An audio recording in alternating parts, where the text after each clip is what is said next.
Je vais vous parler de simulation dynamique et ce sera en résonance avec la présentation juste après de Nicolas Dritsch. Donc, je vais vous parler d'outils d'aide à la décision et de pilotage des systèmes complexes et quelles applications possibles dans le domaine de la santé. Donc, vous allez voir que c'est une approche qui est très différente de celle auxquelles nous sommes habitués. C'est une autre manière de raisonner. Alors juste quelques mots donc sur mon activité pour bien comprendre. Complexio, j'ai créé ça en 2006. Donc je développe des logiciels de simulation dynamique qui sont véritablement des outils d'aide à la décision dans des environnements dits complexes. Et on en connaît beaucoup aujourd'hui. On pourrait dire la finance en premier lieu, mais l'écologie et le système de santé est probablement un très bon exemple également. Donc j'utilise, en ce qui me concerne, une méthode qui s'appelle la dynamique de système. La dynamique des systèmes dont je parlerai vraiment très rapidement en quelques mots. Donc, ce sont des modèles, évidemment, pour lesquels derrière, il y a beaucoup de données, d'informations, d'équations mathématiques, naturellement, mais également, pour ce faire, je crée des interfaces interactives et conviviales, donc qui peuvent être utilisées, c'est l'objectif, par des gens qui ne sont pas des spécialistes de la modélisation. Et également, il y a des possibilités maintenant de faire des simulations en ligne sur Internet. En fait, c'est un saut technologique véritablement qu'on a fait, très récent, depuis à peu près 3 ans. On était tout à fait incapable de faire ce genre de choses il y a plusieurs années. Donc il y a eu 2 sauts technologiques en fait, dans ces approches-là, qui en fait ne sont pas si récentes que ça, mais il y en a eu un premier, d'une part, il y a une vingtaine d'années, parce qu'on a eu tous accès à des ordinateurs personnels puissants, donc qui ont vraiment donné corps à ces approches-là. Et maintenant, je dirais, il y a à nouveau ce saut technologique qui permet vraiment de rendre beaucoup plus simple et facile d'accès ce type d'outils à tout un chacun. Donc en ce qui me concerne, j'ai mené un certain nombre de projets en France et à l'international dans des disciplines très variées, parce que c'est d'abord une méthode et une technique de modélisation. Je l'ai fait évidemment en écologie, qui est également mon autre expertise, pardon, en économie, qui est également mon autre expertise, mais également en matière de développement durable, transport, beaucoup pour les politiques publiques, et également j'ai fait un gros projet qui était lié à la santé, un projet européen. Et donc, je fais également beaucoup de formations, approche systémique et modélisation dynamique des systèmes pour des professionnels, mais également, je le fais depuis maintenant 18 ans, à la fois dans des grandes écoles d'ingénieurs. Je l'ai fait à l'école centrale, à l'école des mines. J'ai formé des ingénieurs à Pékin. Je l'ai fait à différents endroits à l'université. Alors, qu'est-ce que la dynamique des systèmes? Juste vraiment en quelques mots, je ne vais pas vous embêter avec ça. Simplement pour dire que c'est donc une méthodologie, une technique de modélisation des systèmes complexes qui a été développée par un ingénieur américain qui s'appelle Jay Forrester, donc au MIT aux États-Unis. En fait, il y a longtemps. C'est ça qui est important, c'est qu'en réalité, cet homme était très en avance sur son temps. Il a participé à la création des tout premiers ordinateurs et il est également l'un des inventeurs des mémoires RAM qu'on utilise tous dans nos ordinateurs, dans nos téléphones mobiles, etc. Donc cet homme était vraiment extrêmement créatif et innovant. Donc Jay Forrester, il est mort, il était très âgé là en 2017. Et donc c'est la raison pour laquelle je vous disais, il y a eu quand même des sauts technologiques, parce que lui, quand il utilisait cette méthode, il le faisait avec des cartes perforées, c'était très long. Mais juste pour vous situer quand même cette méthodologie aussi, c'est celle qui a été utilisée par le Club de Rome en 72. Et les simulations dont on a parlé et dont on parle à nouveau aujourd'hui, parce qu'elles prennent vraiment un intérêt très important en matière d'écologie, ce sont celles-là. C'est-à-dire qu'on a eu notamment le rapport Meadows, on avait aussi, pour ceux qui connaissent, un document qui s'appelait en anglais Limits to Growth, donc les limites à la croissance, qui a été très mal traduit en français, puisqu'on a traduit ça par halte à la croissance, donc on a dénaturé l'ouvrage, et en fait, eux montraient que en matière d'écologie et la façon dont aujourd'hui on consommait les ressources, on allait droit dans le mur. Et en fait, les scénarios qu'ils ont effectués au début des années 70, malheureusement, se révèlent très justes aujourd'hui. Donc c'est pour ça qu'on en entend à nouveau beaucoup parler. Donc cette approche-là relève d'une approche systémique. Donc c'est ça qui est important, c'est cette notion de système. Et elle utilise à la fois les concepts de la théorie de l'information, qui est très importante, et du contrôle avec des notions de rétroaction. Donc je ne vais pas m'étendre, je vais juste parler après un petit peu de l'approche systémique. D'un point de vue purement mathématique, pour ceux qui le souhaitent, je le mentionne uniquement, en fait, ce sont donc ce qu'on appelle des systèmes dynamiques. Donc on a bien derrière des systèmes d'équations différentielles, comme n'importe quel système dynamique pour ceux qui ont fait des maths, et on a des systèmes d'équations dits intégraux différentiels non linéaires d'ordre n, parce que nous, on introduit des non-linéarités dans les équations, c'est-à-dire des relations de non-proportionnalité entre cause et effet, ce qui est très important, parce que dans tous les systèmes et dans tout ce que l'on connaît, que ce soit en économie et partout, en écologie, on a des non-linéarités partout. Or, pour ceux qui ont fait donc des mathématiques, d'un point de vue purement analytique, en général, on ne sait pas du tout résoudre ces systèmes, ou de manière très difficile, mais donc nous, on utilise des techniques pour cela. Donc, la dynamique des systèmes, alors pourquoi utiliser ça? D'abord parce qu'elle permet de construire donc, des modèles de simulation informatique qui aident à analyser et prévoir le comportement des systèmes au cours du temps. Là, ce paramètre est primordial. Dans la présentation précédente, on a bien parlé de notion de court terme, de vision à court terme, et la nécessité d'avoir des visions à long terme. On a bien compris la différence et tout ce que cela impliquait. Donc ici, ce qui nous intéresse, c'est l'analyse, la prévision des comportements dans le temps. C'est très important, parce que quand on prend une décision, que l'on a une action, on a des conséquences de court terme, c'est celles intellectuellement en général que l'on retient, mais il y a aussi toutes les conséquences différées, et elles sont essentielles. Et donc, ça nous permet de piloter ces systèmes. Alors, les simulations informatiques, donc la possibilité d'observer ces évolutions-là, peuvent mettre en avant des mécanismes qui sont à l'origine de comportements complexes et qui, nous, intellectuellement, nous paraissent parfois tout à fait contre-intuitifs et qui nous conduisent aussi à prendre parfois de très mauvaises décisions. C'est-à-dire que l'on va prendre des décisions que l'on va penser correctives et qui, en fait, à long terme, vont plutôt amplifier les comportements pervers que l'on pouvait connaître. Et ça, c'est difficile intellectuellement à appréhender et c'est là où les simulations peuvent vraiment nous aider. Alors après, ce sont vraiment donc, des outils d'aide à la décision. C'est quand même ça qui est important. Et donc, elle nous permet, donc, par le biais vraiment d'interfaces conviviales et interactives, vous pourrez le faire vous-même si vous le souhaitez. Je laisserai en fait une adresse, jouer avec des petits modèles qui sont des exemples, enfin des petits ou des gros modèles d'ailleurs, parce que tous ne sont pas petits, mais ils permettent de tester, d'explorer une grande variété de scénarios et vraiment de comprendre où on va et comment atteindre l'objectif recherché. Alors, j'ai donc dit qu'il s'agissait d'une approche cartésienne et d'une approche systémique et non pas cartésienne. Et c'est vraiment ce qui est à la base de cette réflexion et de cette manière d'appréhender et de concevoir différemment la réalité du monde qui nous entoure. Ça, c'est vraiment très important. Nous sommes tous éduqués dans des approches extrêmement cartésiennes, depuis tout petit. Et c'est le cas en Occident, et c'est assez général. On a tendance à dire, en France, on est encore plus cartésien qu'ailleurs, parce que oui, Descartes est effectivement mathématicien et philosophe français, mais je peux vous dire que lorsque vous parlez avec des chercheurs ou des enseignants aux États-Unis, ils ont le même problème. Ils me disent, on a des étudiants qui sont quand même très cartésiens, on a du mal à les amener vers des approches beaucoup plus systémiques. Donc on l'est tous, peut-être on l'a encore plus en France. Alors en fait, que nous a dit Descartes? Il nous a dit la rationalité du monde physique et biologique s'exprime exclusivement en termes de cause et d'effet. Il y a une vision extrêmement linéaire. Tout s'exprime en termes de cause et d'effet. Je vais donner un exemple extrêmement simple. J'ai soif, donc je bois. Voilà. La cause, j'ai soif, donc je bois. Voilà, c'est très linéaire, c'est ça. C'est cause-effet. Dans l'approche systémique, alors l'approche systémique, elle n'est pas meilleure que l'approche cartésienne, elle est différente. Dans l'approche systémique, nous, on ne va pas tout à fait dire ça. On va dire, j'ai soif, donc je bois, et comme je bois, eh bien, je n'ai plus soif. Ça rétroagit sur la cause à l'origine. La conséquence rétroagit, c'est ce qu'on appelle les feedbacks en anglais, le feedback en anglais. On a ces notions de rétroaction, on a une boucle en fait. J'ai soif, donc je bois, donc je n'ai plus soif.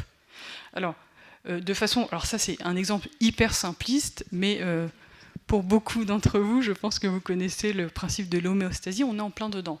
Donc là, l'exemple que j'ai donné, c'est ce qu'on appelle une boucle de rétroaction négative, c'est-à-dire qu'elle est régulatrice.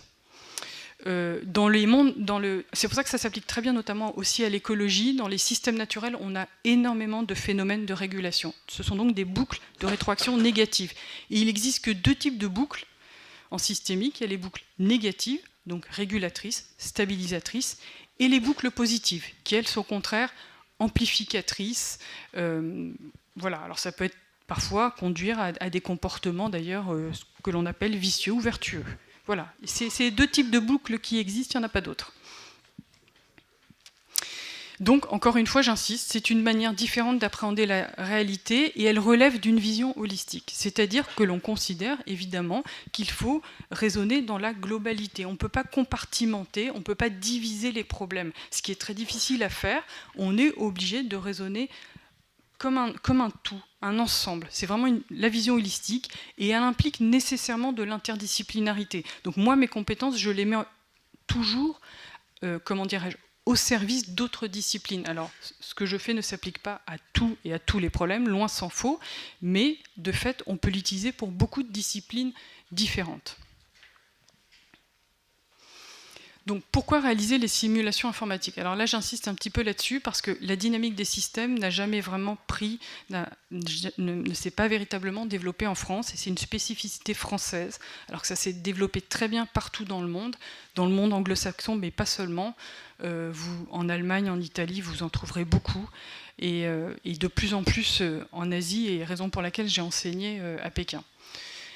Donc, comprendre le fonctionnement d'un système complexe au cours du temps. Donc, nous, on a des systémiciens en France qui sont très bons, notamment, on en discutait tout à l'heure, notamment dans les thérapies. Donc, il y a toute une école de systémique qui est vraiment de très bon niveau en France, mais nous ne sommes pas nécessairement passés, pour plein de raisons que je ne développerai pas ici, aux simulations informatiques. Or, dans certains cas, on a besoin de quantifier et de passer aux simulations informatiques pour bien comprendre le fonctionnement et les dysfonctionnements du système. Et pourquoi on n'arrive pas à atteindre nos objectifs? Où sont les leviers d'action? Comment on peut procéder? Pourquoi? Parce qu'on a de multiples boucles d'amplification ou stabilisatrices du système. C'est ce dont je viens de parler avec l'approche systémique. Mais là, on raisonne en dynamique, c'est-à-dire dans le temps. Or, il y a beaucoup d'effets retardés, toujours. Les conséquences sont rarement directes et immédiates. C'est faux de dire ça, mais intellectuellement, on ne regarde que celle-là, on ne prend en compte que celle-là.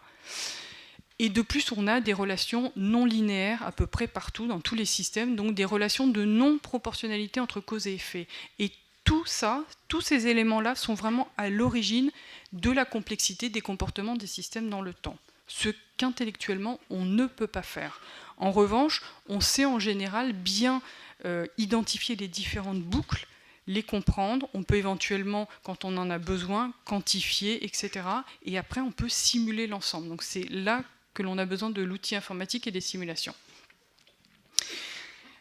Alors, par ailleurs, lorsque l'on fait de la simulation, on construit un modèle, il ne faut pas l'oublier. Donc ça, c'est également important parce que le modèle, lorsque l'on a beaucoup d'acteurs, avec des acteurs qui peuvent avoir éventuellement des points de vue très différents, des contradictions, au moins avec le modèle, on sait de quoi on parle et tout le monde parle de la même chose. On partage une vision commune. Ça, c'est très important. Ça permet déjà d'avancer et de discuter. Et les simulations modifient parfois radicalement notre perception de la réalité et surtout la représentation que nous nous en faisons. Et quand on arrive à faire ça, en général, on avance. Enfin, parfois. Donc, le modèle va nous permettre de tester des hypothèses, des scénarios, un petit peu comme s'il s'agissait d'un laboratoire. Que se passerait-il si, sans prendre de risques? Faire évidemment de la prévision, parce que tout le monde veut faire de la prévision. On a l'impression qu'on est dans un monde qui est de plus en plus instable, imprévisible, etc. On a besoin de se rassurer, on a besoin de faire de la prévision et de la prospective, des futurs possibles. Ça signifie également pouvoir envisager, quand on a des dysfonctionnements, des scénarios de rupture. Faire cet effort-là, qui peut être un effort aussi d'innovation, de créativité. Voilà. Mais là, on le fait en toute sécurité, on le fait avec le modèle. Que se passerait-il si... Et on modifie radicalement certaines façons de faire. Quelles sont les conséquences dans le temps? Pas seulement à court terme, à moyen et long terme. Et évidemment, l'idée, c'est de mettre en évidence des leviers d'action possibles. Alors ça peut être en stratégie, ça peut être pour une entreprise, en termes de management, mais beaucoup aussi en termes de politique publique. Moi, je l'ai beaucoup appliqué en termes de politique publique. J'ai eu l'occasion de le faire à un niveau européen pour la Commission européenne, et je l'ai fait voilà, dans différents domaines, et donc conduire également une politique du changement. Alors c'est une petite illustration toute simple de ce que je viens de dire. Donc ce personnage, il se sent enfermé, il se sent pas bien parce qu'il peut pas respirer. Donc il se dit, je vais pousser l'élément à gauche là tout de suite parce que moi je supporte pas cette situation là. Mais bon, il sait pas ce qu'il attend. Alors là on a tout. On a la boucle. parce qu'en fait, il va subir les conséquences de son action, à mon avis, assez violemment. Hein. On a une belle relation non linéaire, là, hein, parce que l'effort qu'il a fait pour pousser le premier domino, il va le ressentir beaucoup plus fort. Et c'est très représentatif de notre manière de raisonner. C'est un dessin qui est tout simple, hein, qui se veut humoristique, mais en fait, il est très important. Parce que ça, c'est nous. On ne raisonne que dans l'immédiat. Je pousse le domino, je me sens mieux. Ben oui, mais ça a plein d'autres conséquences. Et on ne les voit pas. Et intellectuellement, on ne veut voir que les conséquences immédiates, et on a du mal aussi à envisager les conséquences qui sont plus éloignées dans l'espace. On n'est pas très bon pour ça. Raisonner dans le temps et dans l'espace, on ne sait pas bien faire. Donc là, on a tout ce qui est à la base, en fait, de ce qu'on appelle donc, les éléments à la base des comportements complexes des systèmes. Alors, si je devais le transcrire sous forme d'un diagramme systémique, ce serait ça. En bleu, vous avez une première boucle, qui est une boucle de court terme, c'est ce que voit le petit personnage. Il ne se sent pas bien, sensation initiale d'enfermement, action correctrice. Il pousse l'élément de gauche, il ne sait pas bien ce que c'est. Tout de suite, il respire, il va beaucoup mieux. Mais alors, à long terme, on a une réaction en chaîne domino. Donc, les deux petits traits, c'est le symbolisme que l'on utilise en systémique pour symboliser les phénomènes de retard, de conséquences différées. Et donc, l'état final du personnage, pour l'instant, c'est un point d'interrogation. Alors, je vais quand même vous dire les applications de la dynamique des systèmes à la santé. Donc, j'avais fait en fait en 2012 une bibliographie dans le cadre d'un projet européen qui s'appelle TBI Care, qui a duré 3 ans et demi. Donc, c'était plutôt au début de ce projet, qui est un projet qui portait sur les traumatismes crâniens. Donc, je l'ai fait dans le cadre d'un consortium européen. J'étais la seule française. Et donc, ce sont des Finlandais, donc VTT, c'est qui est l'équivalent du CNRS en France, qui m'avaient demandé, en fait, parce qu'ils avaient besoin de ces techniques de modélisation, ils voulaient développer un outil d'aide au diagnostic des traumatismes crâniens. Donc dans ce cadre, j'avais fait, avant toute chose, une bibliographie sur les applications de la dynamique des systèmes à la santé. J'ai volontairement laissé ça en anglais pour marquer les esprits, il n'y a aucune référence en France. Mais il y en avait 60, il y a 60 documents que j'ai vraiment lus attentivement à ce moment-là. Qui revenaient, donc il y en avait 19 qui venaient de la System Dynamics Review, donc qui est un journal spécialisé donc, sur ces systèmes dynamiques et complexes. Il y en avait qui provenaient de la recherche opérationnelle, il y en avait 15 qui étaient donc de journaux médicaux et liés à la santé, et puis d'autres journaux, mais donc à chaque fois que des journaux quand même scientifiques, vraiment d'un bon niveau. Hein. C'était des articles très intéressants qui m'ont demandé beaucoup de temps de lecture parce que ce n'est pas mon domaine. Donc en fait, j'avais proposé de les classer par la suite selon ces catégories-là. Les médecins avec qui j'ai travaillé, neurochirurgiens et cliniciens, bon, apparemment étaient d'accord, enfin ça leur convenait en tous les cas. Donc il y avait épidémiologie, il y avait beaucoup ressources humaines et management. C'est pour vous dire la diversité en fait de l'application au système de santé. Hein. Ressources humaines et management parce que bon, c'est des questions auxquelles vous êtes beaucoup confrontés dans le domaine de la santé. Alors ça, c'est un peu particulier après ce qu'on appellerait peut-être les environnements apprenants et collaboratifs, je ne vais pas en parler. Il y avait la physiologie. Et également 2 autres catégories qui intéressaient particulièrement les personnes qui travaillaient sur ce projet, qui relevaient de l'un de la performance, alors ce qu'on appelait, on pourrait dire performance de l'organisation. Il y avait beaucoup de papiers anglais à ce sujet sur le système de santé en Angleterre qui est extrêmement critiqué, le système public. Et qui concernait à la fois la capacité de ce système et les questions de flux de patients et de temps d'attente qui parfois sont insupportables. Et donc c'était traité à 2 niveaux, donc au niveau de facility level, donc au niveau par exemple d'un service même, ou au niveau de l'ensemble de la population, donc à un niveau beaucoup plus macroéconomique sur l'ensemble du système de santé au niveau du pays. Mais ça, c'est des enjeux, ce qu'il faut comprendre, c'est que là, ce sont des enjeux politiques très importants. C'est pas anodin du tout, hein, ces travaux qui ont été faits, et en termes de levier aussi. Et enfin, il y avait une catégorie vraiment qui relevait très clairement donc des politiques publiques et d'économie de la santé, et qui fait aussi écho à ce qu'on a entendu dans la présentation précédente, parce que là, il s'agissait d'évaluer donc les politiques publiques et différentes options politiques à un niveau macroéconomique, donc sur l'ensemble de la société, en termes de coût-efficacité.